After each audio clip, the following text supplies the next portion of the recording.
Streets 993, your choice of hip hop and R&B. C-Dub is in here, and I got these wonderful fellas right here. They're here for something that's very, very, very important. I don't know if it's important to you, and it should be. It's important to me. Financial planning, okay? A lot of you guys think you know what to do with your own money. You making your money, you paying your bill, but you don't know what the hell you're really doing, okay? You need some help, and you need some education, and you need some guidance. I got these two guys here that in here. I got Marcus Johnson here, and also Garrison Warren in here. Thank you, man, being on the show today. Appreciate you. All right. These guys are from Johnson Capital Planning, and they're here today to give some insight and some information on how you guys can properly prepare your life ahead and think about the future and stop thinking about next week and next month. Let's start thinking about the next 10 years, the next 20 years, and so forth. So Marcus, tell us a little bit about you, man, and what do you do at Johnson Capital Planning? Yeah, man.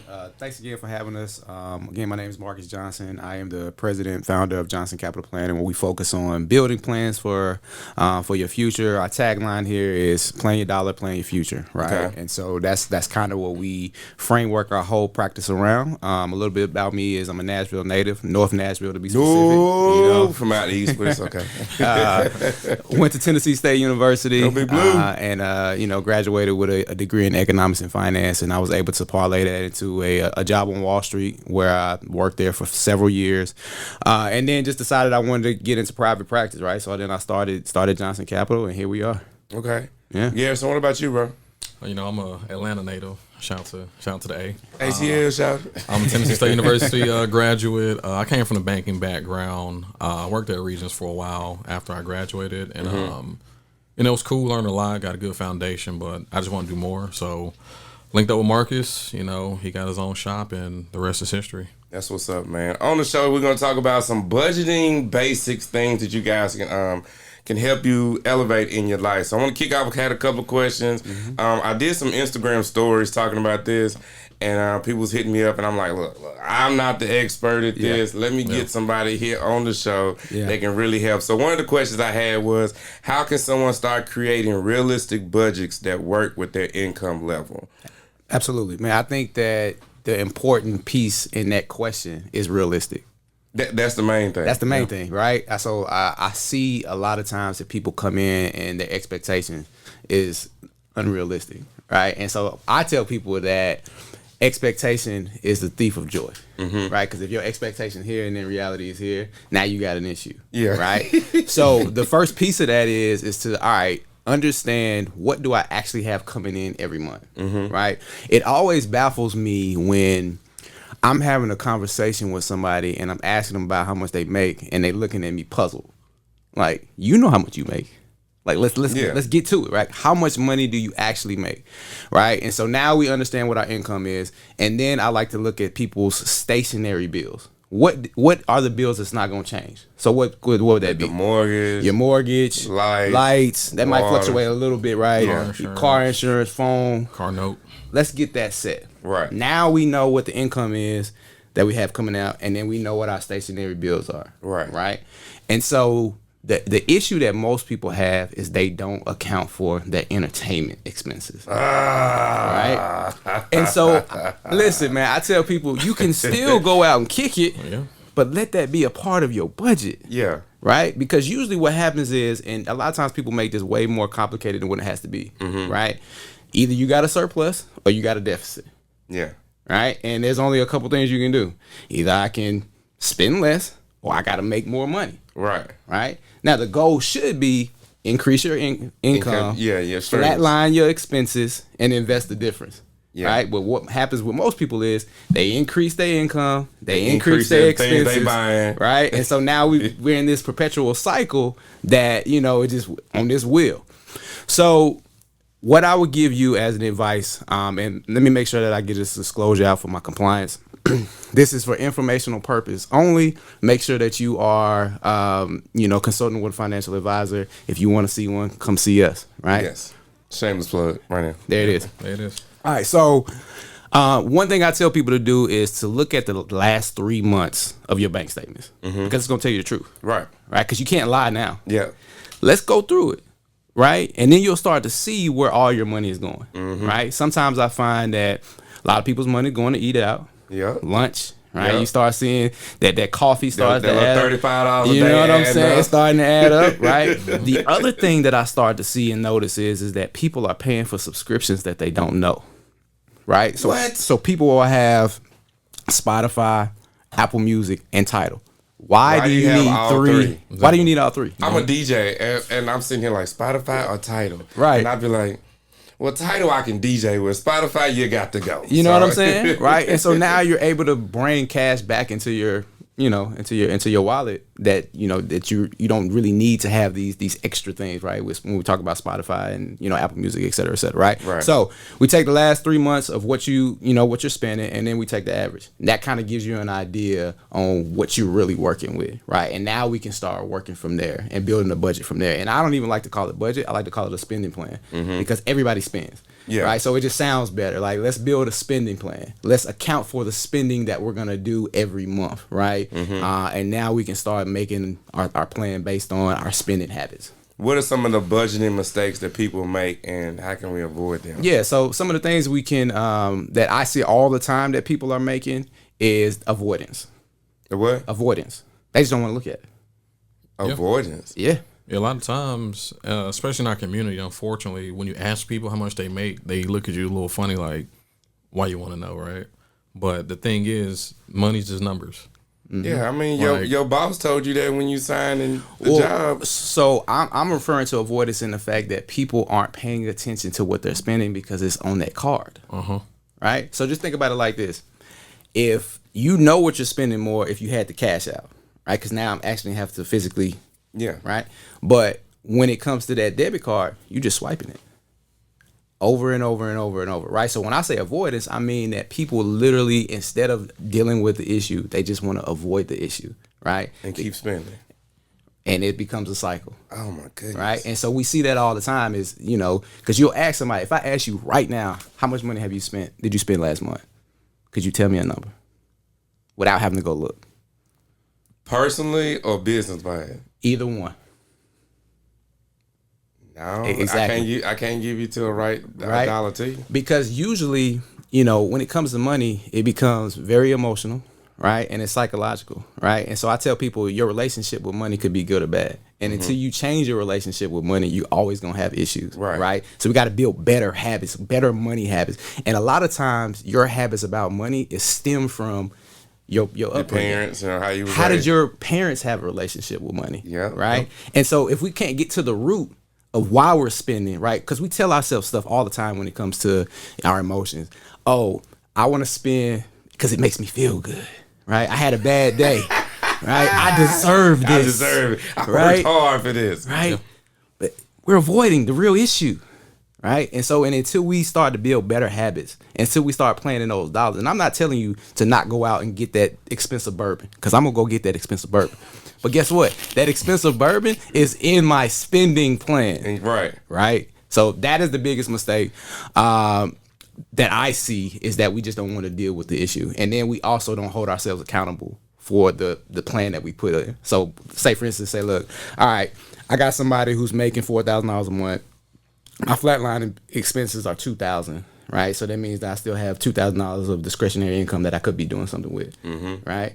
And instead of putting money away, saving, investing, we blow that $2,000, right? So we don't have a real plan for what we want to do with our you money, do with the money. right? So not having a true plan on what we want to do with the money, right? Whether that's retirement, whether that's building a business, whether that's vacationing, whatever it is, right? I'm not telling you that it's a right or wrong way, but let's just have a plan for every dollar that we have, so that, that way we not just spending it on frivolous stuff. Would you say that as a percentage that they should allocate for savings and spending? Yeah, so, I know that a lot of, financial heads, they like to give percentages, right? But I tell people, you got to start with what's comfortable first.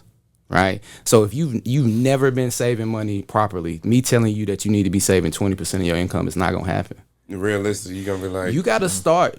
We got to meet you where you are. That's why I tell people all the time, financial planning is not a one size fits all. Right. It's not something I can just come in and put everything on a napkin and say, this is what you should be doing. Right. everybody's situation is different. It's got to be specifically tailored towards you.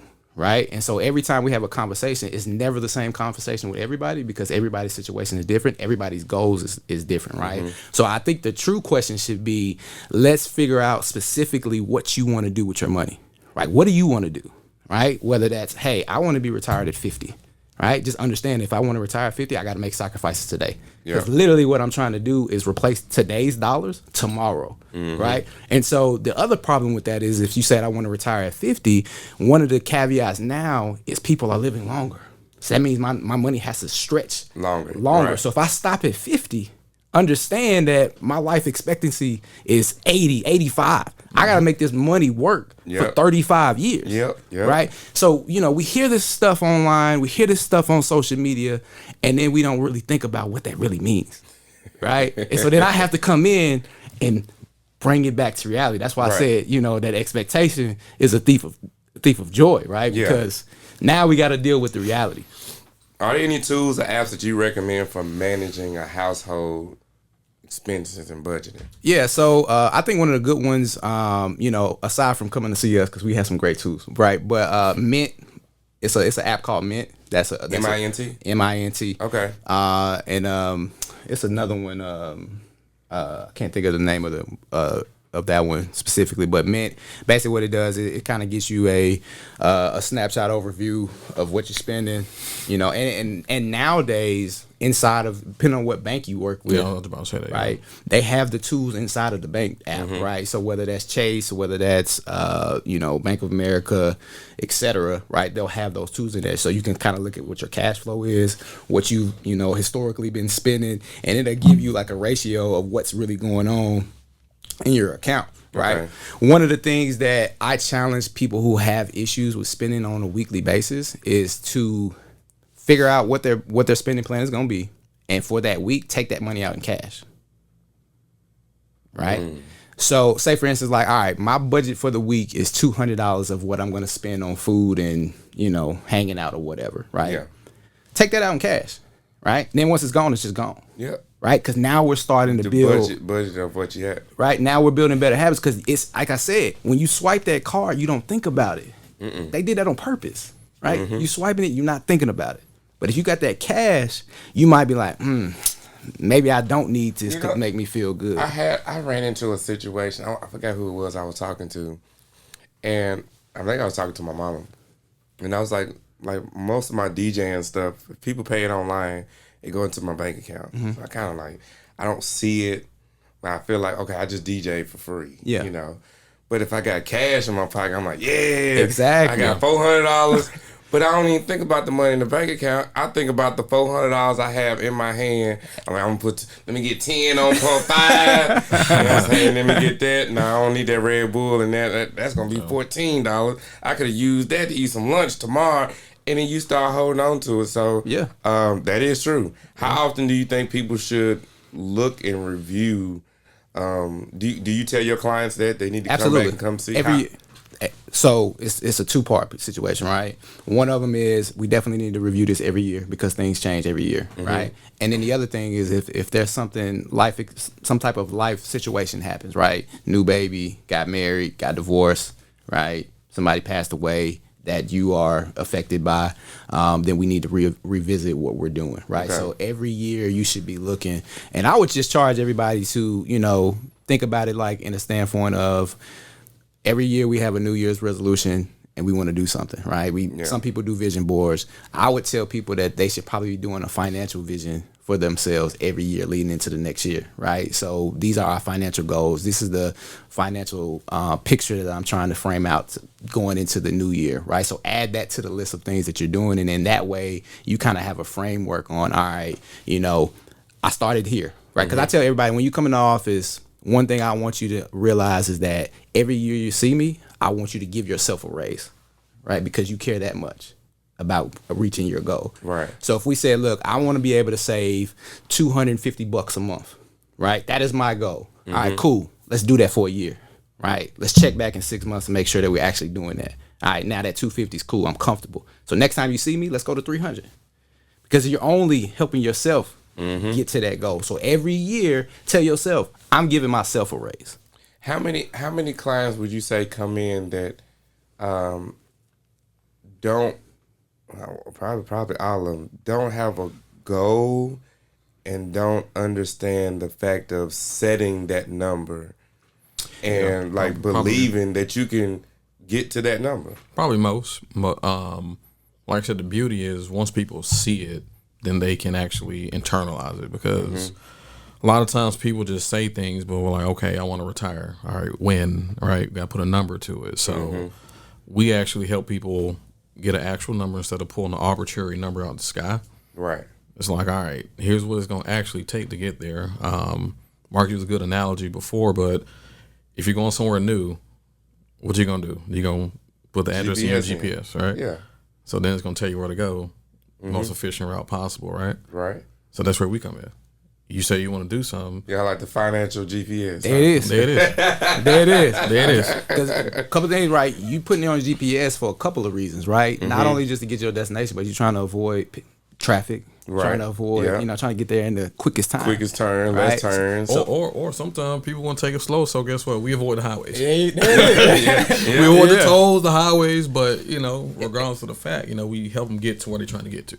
Basically, to kind of sum it all up is that we help people get more specific, drill down a little bit deeper, right? Because a lot of times people's goals is to pay off debt. Right. And so that becomes a whole conversation. Right. Yeah, that's like one of the things that we hear that because people just think like this is what I should be doing with my money. Right. And I tell people to view your money as a tool. Right. So when it comes to it, you can do more than one thing with your money. It's kind of like if you went to the gym and the only thing you worked out was your arms. Your arms are going to look great. What about the rest of you? What about the abs? You know what about what the I'm legs, saying? the glutes? Yeah. View your money the same way. Right. And so even with the paying off debt, my whole point is that paying off debt is cool, right? But let's get more specific. How much debt are we paying off? Like, what is the number, right? So if I ask you right now, how much debt do you have? Most people have no idea, right? That's where it goes back to that avoidance. We avoid what's really going on, right? We know we got credit card debt, right? What's the interest rate on it? Yeah. Right? Yeah. Could I be using my money to go into the market to make more money than the cost of this interest? Which one makes more sense, right? With a C. And so that's where we start to have real conversations, because now we're looking at this as a tool, not as an emotion. We're looking at these as numbers. What does it make sense to do? Is it smart to pay this debt off right now? Maybe, right? If you're paying low interest on it, maybe we can do better in the market. If it's high interest, maybe we should start tackling that because it makes more sense because it's costing me more money, right? And so when we start to framework our mind that way, now we're understanding how money works. Yeah, and I think the biggest thing, especially me coming from the banking background, I used to help people refinance stuff, right? So you're still doing the same thing, but I tell people, hey, you might not want to just grab 50 grand to pay off this debt today. Like, let's do it this way. And it's like, okay, I didn't realize I could do it that way, because just like you said, some people so tunnel vision with paying off debt that it's not the best way. Because I even had an older client going to retirement thinking about taking some money out of 401k to pay off debt. But it's like you're taking money from your retirement just to pay off this debt today when you're really hindering yourself in the future. Yeah. And something happened, then that debt'll be back again. I mean, that's usually generally what happens, right? Yeah. Because if you don't deal with the root of everything, you're gonna go back, right? Because if I just pay off, if I got, that's why people who win the lottery, they come back. They come back down, right? Because they don't have no financial foundation. They're not dealing with the issue, right? So if I'm overspending when I have nothing, if I have more, guess what I'm gonna do? I'm gonna overspend, right? Some of the people that we see outside, we coined it, Henry's, high income, not rich yet, right? And so some of the biggest challenges that they face is they try to wait a minute, I like that. Wait a minute, let me write that.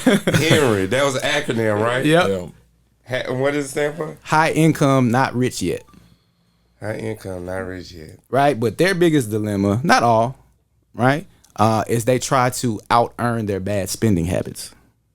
Yeah. Out-earn their... So meaning that I'm going to just keep spending, I'm going to just keep making more. Right? So we're not dealing with the issue. Every time I make more money, that's fixing the problem. That's not fixing the problem. No, it's not. That's sweeping it under the rug. But that is what's happening. Oh my God, are you serious? Yeah, so instead of being broke, like driving a hoopty, now you just broke just driving a Benz. The same thing. Like you got nicer things, you just still broke. Because we're not dealing with the issue. Right. Which is why when I said avoidance, you was looking at me like, yeah, avoidance. Well, Wow. tell me, man, people make good money. Oh, it's a lot of people out here making They great money. Great money. And also, just because you make money doesn't mean you know money. It's facts. Oh yeah, you just making it. Yeah. But you don't have the financial literacy enough to take that money and do what it needs to be done with it because nobody poured that back into you. Your mom and your daddy didn't pour it back into you. I mean, a lot of times the people we dealing with, first generation, 6-figure income people, right, didn't really have a real blueprint on what they should do, or they come from the fact that it's, hey, just put your money in savings, right, just put it in there. And so then there's things around that too that we can have a deeper conversation about at a later time about how we should be maneuvering savings and things like that. But point is that people out here deal with the root. We got to figure out, what your relationship with money is. And if it's a bad relationship with money, we need to start there. There it is, man. Marcus Johnson and Garrison Warren over here from Johnson Capital Planning on the show today. Just talking about some budgeting basics. Hope you guys got some value, some information on that. How can anybody who's listening right now reach out to you guys for consultations? Absolutely. Y'all can reach out to us by going to johnsoncap.com. You can find all our information there. We got Calendly links, etc. Just reach out. We'd be more than happy to help you to achieve your goals. And, we're running here, and it's the beginning of the year, so let's start off fresh. Garrison, for somebody who's listening right now who are like, man, I like what I'm hearing, but what would you tell that person to take that next step to go on and just set up that consultation? I tell them, look, it seems very daunting, but really, it just take an hour, 2 hours, and then that's it.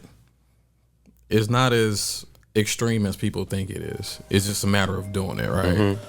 It's just like, some people are afraid to go to the doctor. It's like once you go, you check your vitals and you're good, right? You're good, right? But it's a matter of just overcoming your own fear. Because like I said, especially in our community, when we talk about money, it gets taboo. Mm-hmm. But just know we're not here to judge. Like, we done seen a lot, we've seen a little, we've seen in between. So we're not going to judge you, I promise. And once you do it, then now you can finally start getting things together. Because the worst thing is starting too late. Because one thing can't get that time back. Time is an asset. Mm-hmm. You can't be 60 years old talking about you trying to save for retirement today. Compared to if you're 30, you got time, right? But when you're 60, now we're in that moment where, all right, we need to be more conservative compared to right now. Because right now, we got time. And the last thing that I would add today, and that's great, is that you do not want to be the 65-year-old person who spent every dollar that they ever made. Right? Yeah. And I just think about how fast the year went by. I could have sworn it was just January. Yeah, I was gonna say June.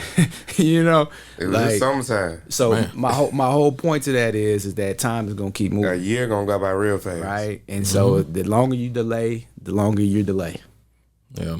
Well, thank you guys for joining us on the show. They're going to be back at it for the whole month. The whole month, we're going to be talking about financial planning and helping you guys get to the next level. Again, Marcus and Garrison, thank you for being on the show. You guys can follow us on Facebook and Instagram at Streets993 and on YouTube as well at Streets993.